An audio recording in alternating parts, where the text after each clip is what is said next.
Previously, Tenderlove, Cosmo, Clank over Heaven and Amethyst took the last spots in the quarterfinals. Tonight, only the Elite 8 remain. Surviving carnage, chaos and combat, they will all step into the arena for a night for the ages. By the end, only 4 will remain. This is BashBots, the quarterfinals.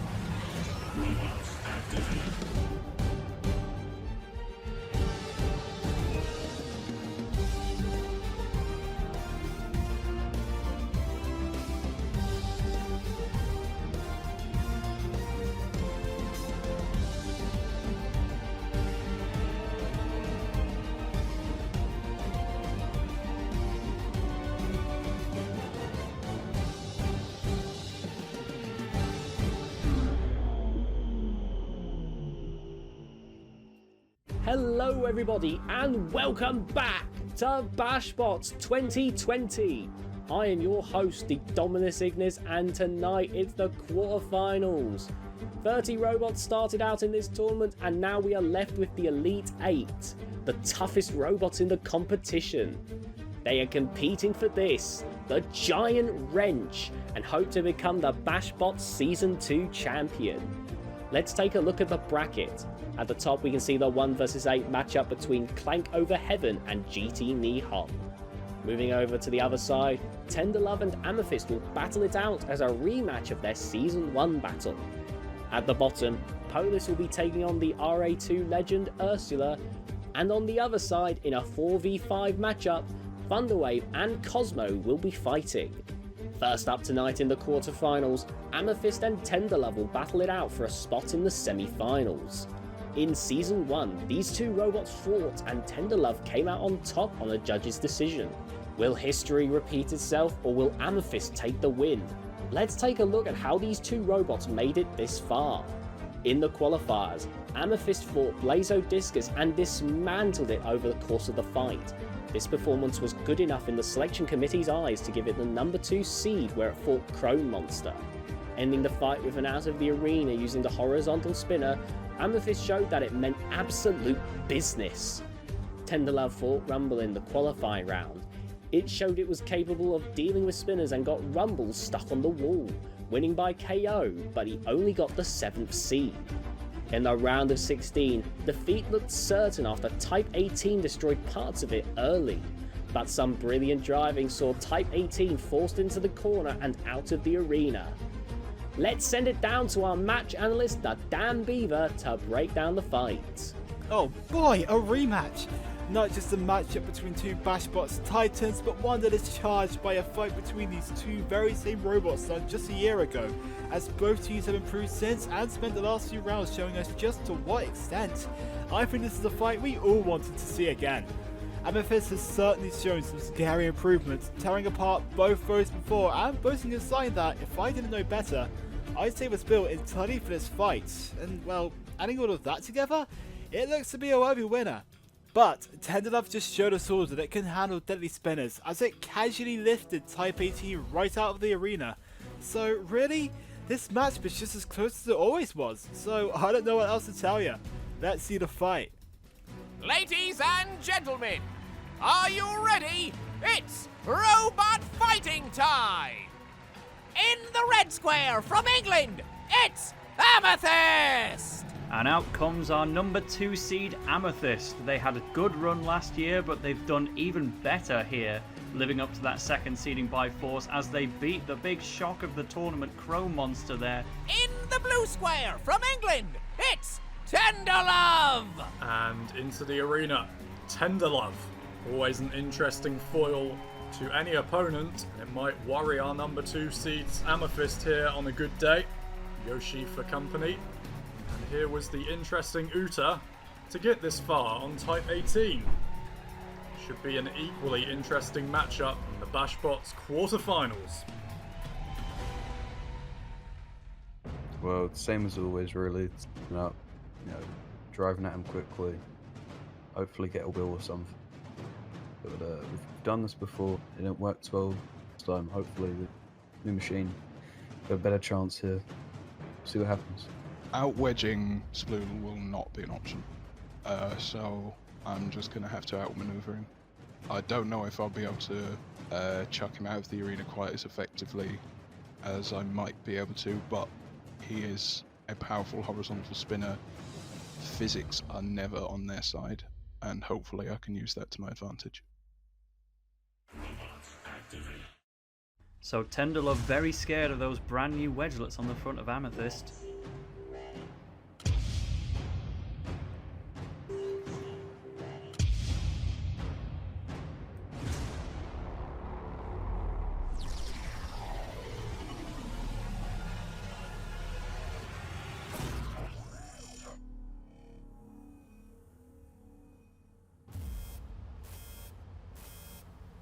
Only 8 remain. Here we have Amethyst and Tenderlove locking horns early on. And that's a really... Whoa! What on earth was that? Well, it's a wheel that's gone away from Amethyst. And what a bizarre but brilliant opening maneuver here from Tenderlove. Especially from a robot that was, it was so afraid of the wedgelets on the front of Amethyst, it thought that out-wedging it was not an option, but look at the match that's unfolding. Yes, they've lost their metal strip now, but this is a brilliant start for Tenderlove. Explosive stuff, debris coming away from both machines. Tenderlove still remaining aggressive here as Amethyst continues to try to calm itself down after hitting the absolute ceiling in the opening exchanges. And now flung against the wall too. Yeah, this is a big slam right into the grinders, and into the air goes Amethyst. They are struggling to find their balance now. They've got... Way! Up you go, boy. Okay, so now that we've regained our composure, we'll go back to the fighting. Still getting straight under those wedgelets. Tenderlove definitely has the advantage there. This is very much unlike Amethyst, who's always such a grounded and controlled machine, but with even just one wheel away, it does compromise things a lot, and again it hits that corner where the wheel's missing. And Tenderlove in underneath again, and Amethyst spirals away. Tenderlove almost voluntarily taking itself into the grinders there, just to do a bigger impact to its opponent, and it is working out very well. Let's not ignore the fact that the damage is starting to rack up from Amethyst, but that's a mutual thing. That wheel is going to be critical if this comes down to a judge's decision. Again, flicking itself into the air. Tenderlove, though, keeping this aggressive stance throughout so far. It's always a controlled machine, is Tenderlove, but the aggression it has shown here is something special. Oh, and again, Amethyst flicking up and away. Over that floor flipper, neither get flung as such by it, though. Yeah, just breaking the stalemate, if anything, but Amethyst straight to the skies again. They've barely spent any time on the ground in this match. Tenderlove, always a machine that does threaten an upset, does threaten a shock, and now it has a hug around the number 2 seed here. Can it actually guide it anywhere, or is it really just going to be a slow do-si-do in the middle of our arena? Looks like it. Those wedgelets being held straight in the center of the robot means that Decent it can't slam. find its way around, but now they're back upside down again.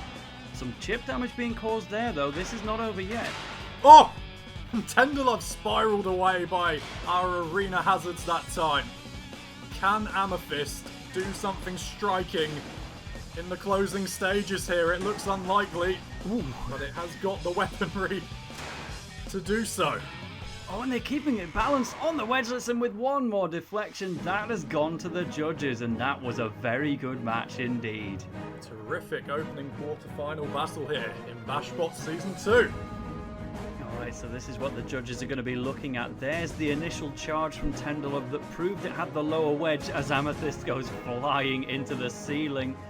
But Amethyst did keep it together after they lost that wheel. That was pretty much the end for the damage.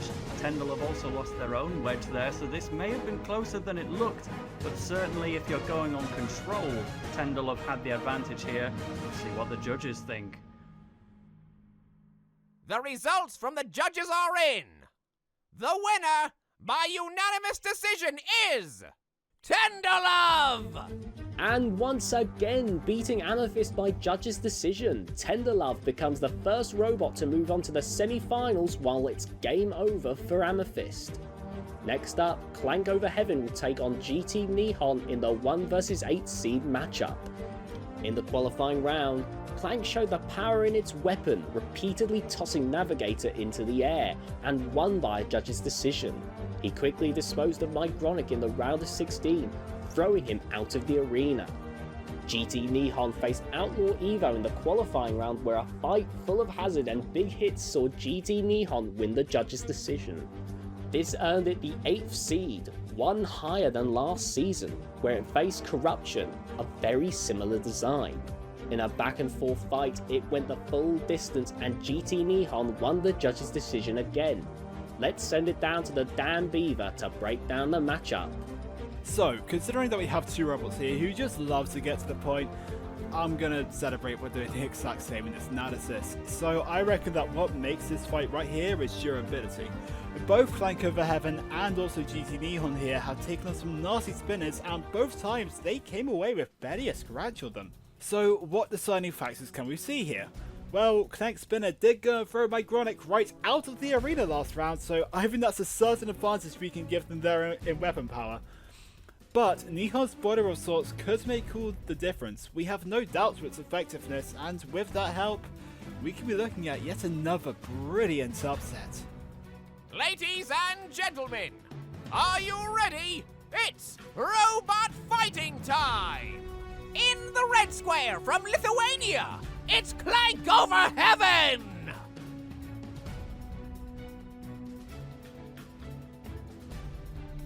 In the blue square from England, it's GT Nihon!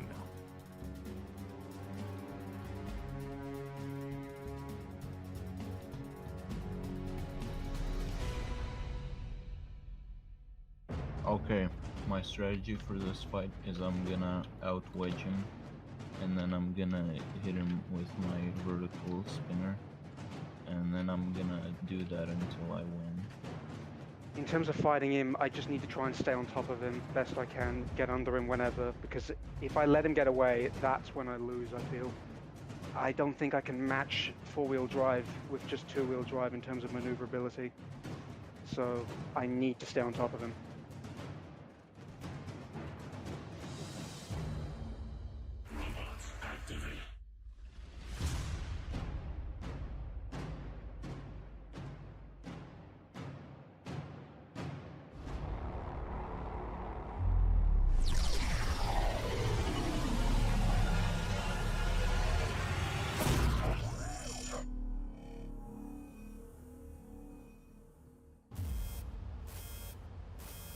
And here we go. GT Nihon trying to do something to beat Clank Over Heaven. Will the impossible But be gyroing possible? themselves over though. Not quite like that, maybe. Not the most promising start from our race car! Oh boy! Chucked into the grinder by the floor flipper, and Clank consistently getting under that front wedge of GT Nihon. We need to see a little bit more control on GT Nihon's part before it's going to make a comeback, but maybe now is the time with a great charge. Quite get a bite with that drive, but it was a good response from GT Nihon to say that it's still in this fight, and it will be if Clank Over Heaven gets itself in danger. Onto the spikes and over. Oh, but there goes the Shremek of GT Nihon as well. Chaotic stuff here.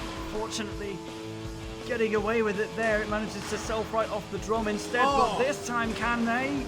Ooh, just about, yes. Now it's Clank's turn to self right. They have managed it. These vertical spinners are doing their part as a secondary purpose. But now we need to go back to the primary, look at the hits, and it is GT Nihon winning out now. A very, very good response here from our number 8 seed, but then Clank with a flick upwards, and can it follow through too? GT Nihon trying to right itself here.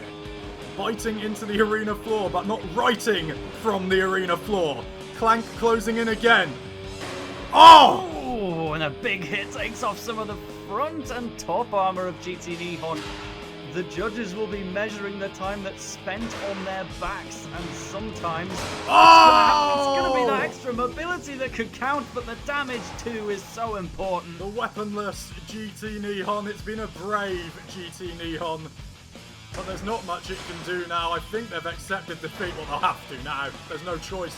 They're over. Clank Over Heaven, not without worry here, but still with the overall win. Fantastic fight. And that is your knockout. A big win from the tournament favourites Clank over Heaven. Wowee. So let's see that initial mistake, driving over the floor flipper, getting flung into the cameras there. Clank over Heaven was not without its own mistakes as they threw themselves over, but once the damage started piling up on GT Nihon, the Streamek was gone, the wedges were gone, and the weapon was gone, along with the hope. Destroying the weapon of GT Nihon, the number 1 seed Clank over Heaven proves once again why they were ranked so. Moving on to the semi-finals to face the winner of our next fight, Cosmo versus Thunderwave. In the qualifiers, Cosmo fought Panther, where after a fairly dominant performance, Cosmo won on a judge's decision. In the round of 16, Cosmo smashed Spinoff out of the arena. Thunderwave faced Mygronic in the qualifying round, where after some huge hits, Mygronic was left immobile and split in half. Thunderwave earned the 4th seed and fought Yatagarasu, which was an easy fight for Thunderwave because of the exposed wheels. Let's send it down to the Dan Beaver to break down the fight. Oh, now this is the type of matchup I always love to see. The ultimate defense against the ultimate offense. Now our highest ranking newcomer, Thunderwave's been making, well, waves in the competition as it's left nothing but scattered parts in its wake. But as we saw last fight, Cosmo has a wedge built entirely for foes just like this, which could make all the difference in such a high stakes fight. Lightning may have struck twice, but is it just about to defy just about everything we know and strike a 3rd time? Ladies and gentlemen, are you ready? It's robot fighting time! In the red square from the USA, it's Cosmo!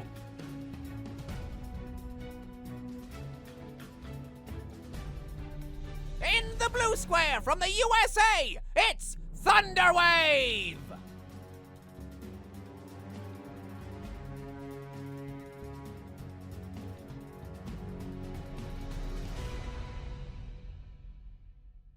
Well, I'm facing another horizontal spinner, so my strategy doesn't change much. I'm just gonna charge in there and flip them upside down, break their Streamek so they can't self-right, and that'll be it.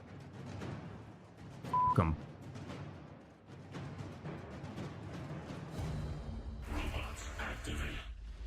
Well, Thunderwave speaking with complete honesty there. If ever any robot was not a fan of Cosmo, found the one.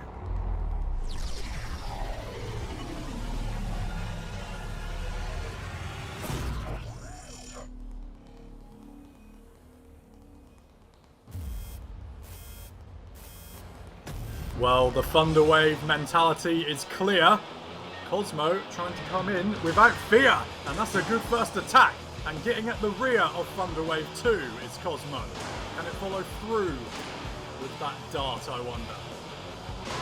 Yes, certainly, if we were looking... Oh! As it goes over the floor flipper and gets total to its back, but that was a quick recovery.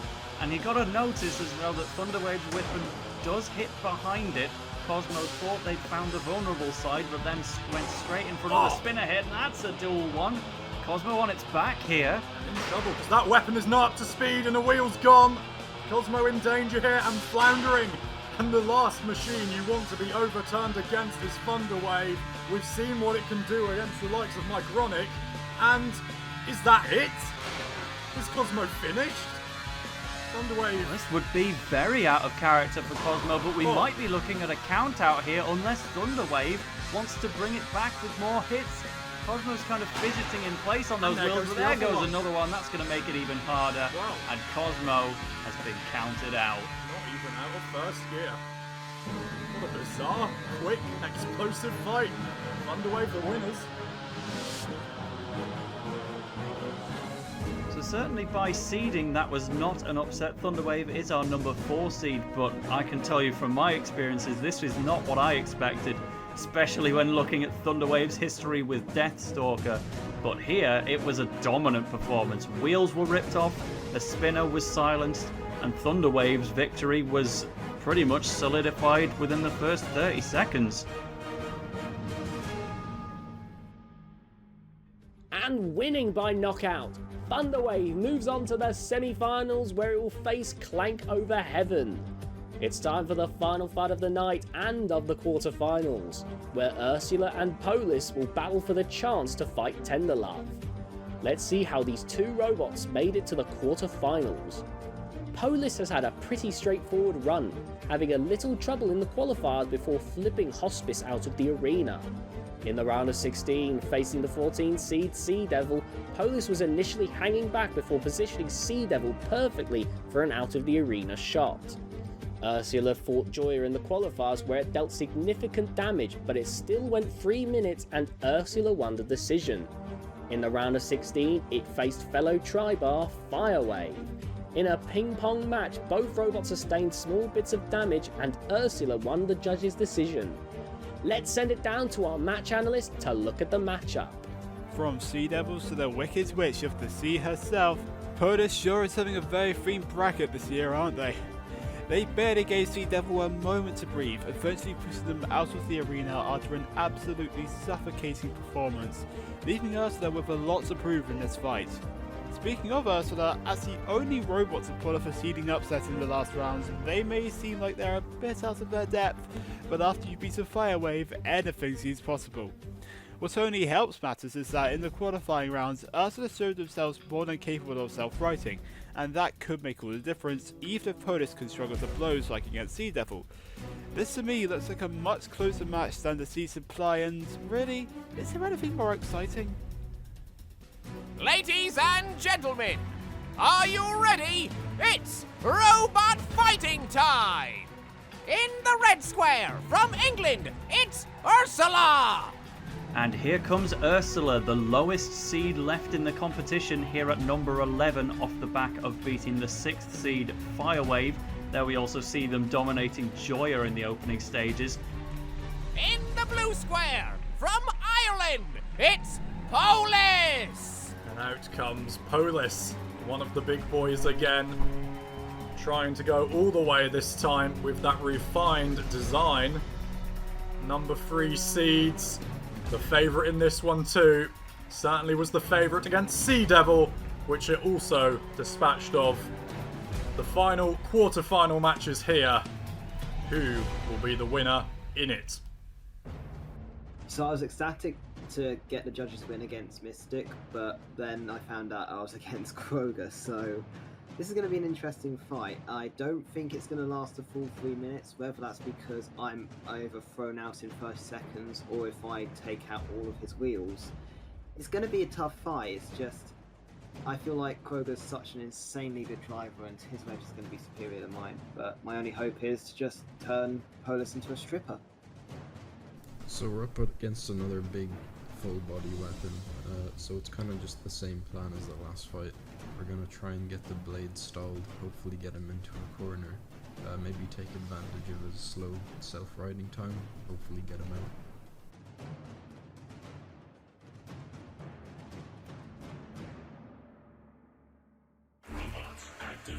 Who's going to take the final semi-final place, Polis or Ursula?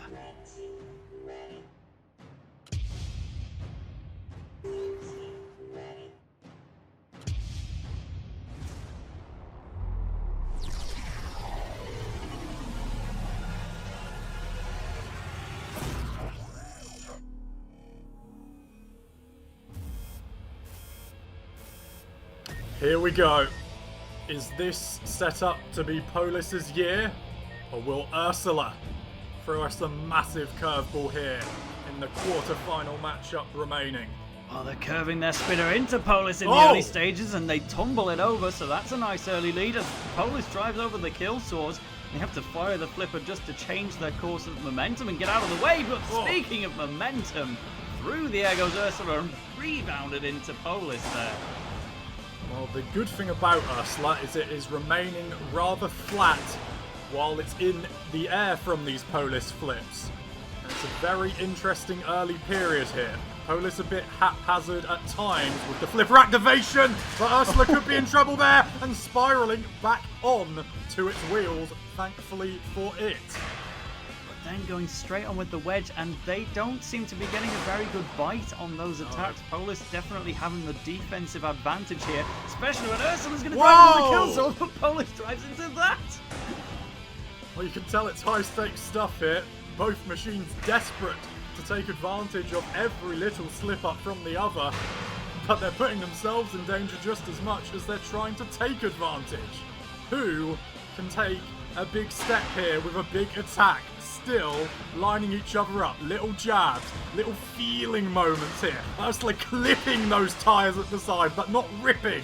Polis lining something up. That's a good hurl. Ursula's in trouble. Ursula's near the wall. Ursula's out! Brilliant follow through from Polis. And what a conclusion to the match. That was brilliant stuff from Polis. It was a really, really tight contest. Evenly matched all the way through. I would say that Ursula was perhaps winning on damage, Polis winning on control, aggression about even. We needed that decisive attack to close things off, but after a big impact with the grinders, that attack was coming. Polis found their way underneath Ursula, eventually took it over to that corner where it was hooked in place and just shook it out.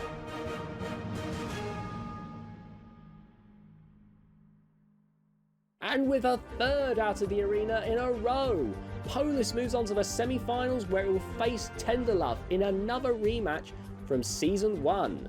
Tonight, the 8 remaining robots were narrowed down to 4, and our season finale is set for next episode. Tenderlove, Clank over Heaven, Thunderwave and Polis will battle it out next episode to become the 2020 BashBots champion. It's set to be spectacular and we hope to see you there. Thank you all so much for watching and we hope you enjoyed the show. Until next time, good night.